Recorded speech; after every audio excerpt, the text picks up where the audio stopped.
Good evening from the Arizona desert. My name is Tom, and I'm out here in Phoenix, Arizona, and this is the nightly DoorDash numbers from the desert. Today was Saturday, February 7th, 2026, and we finished today very strong. We finished with 411.41, plus the last delivery, which I should have been able to catch one more, but unfortunately the customer put down the name of the resort that he was staying at, and that populated an incorrect address for a Hyatt. There's multiple Hyatt locations here in the valley, and it pinned the wrong location. So, of course, he was going to meet me at the front desk, and he's telling me all these instructions as to how to get to him so that we could move towards each other. And I said, sir, this is like an 8-story building. It's not a large complex like you're talking about. And lo and behold, had to call DoorDash support, fight through that doggone automated system in order to get a live agent. I knew that this was going to be well outside of the service area of the merchant. I knew that they were going to cancel. I knew that they were going to not compensate, but I just wanted to have it annotated in the record that nothing malicious was going on. So he sent me a PIN location to my personal number, and once we hooked up, he dropped a $20 cash tip and a $40 cash app.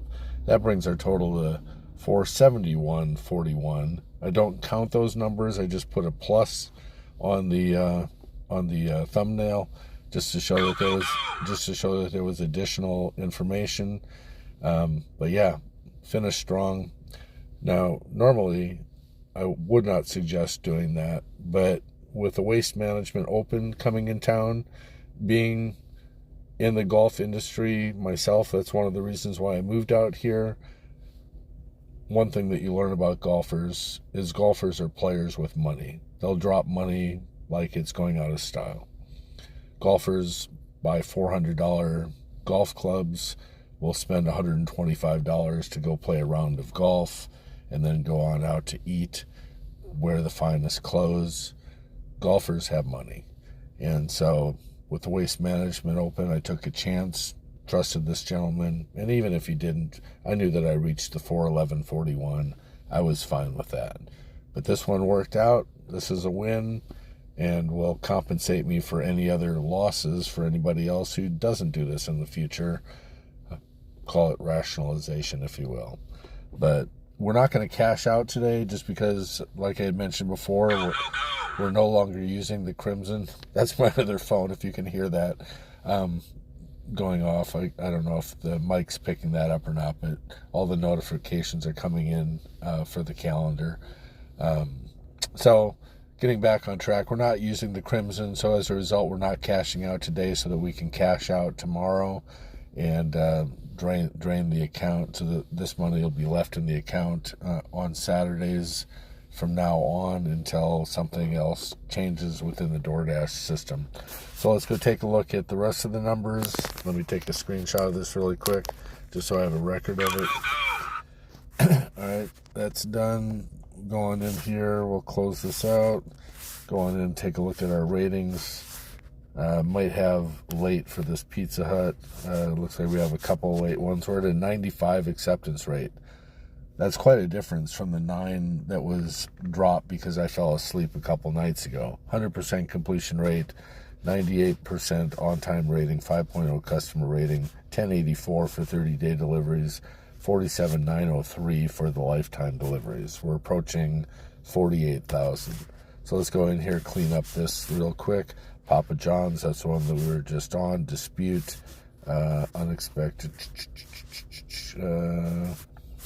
I'm just going to say difficulty finding the location. I find that they're really not that picky about all this stuff. So this is another way of doing this. Instead of having to scroll through all these orders in order to find it, you just go up here to the top where it says late, and that eliminates everything and brings it down to a filter type system and brings you all the late orders, so you don't have to try and find that. Late pickup, dispute, long time with waiting for the order, done. Now we're back to 100%. That won't clear out until we go back in from another screen, go back into ratings and see where we're at. And now we're back at 100% and good to go. All right, looking at the earnings again, we're going to do really well. We're at 1930.94 currently. It looks like DoorDash still hasn't fixed the earnings, which is really frustrating. I'm assuming that there's going to be a app update shortly. What I found is anytime that the DoorDash customer app is updated, usually about 3 to 4 days afterwards, I find running the beta version that there's an update to the Dasher app. So I'm expecting an update. Hopefully they'll fix this problem. But currently tomorrow, if we do the 360 tomorrow, then that should put us at roughly 2,300, just shy of 2,300 for the week, which I'm happy with. I took, the half a day off yesterday for my daughter's birthday. So we're finishing out well, and yeah, that's it. Hopefully you did well. Did you? Let me know. Let me know what your totals are in the comments. If you haven't subscribed, please subscribe, like this video. Help me to get this word out, have people come follow so that we can educate people on how to maximize their earnings, use those earnings to get out of debt, and understand the dream process, the plan to review process, and everything else that we're striving to achieve on this YouTube channel. With that, I'm going to start heading home. You guys have a great night. We'll talk to you tomorrow.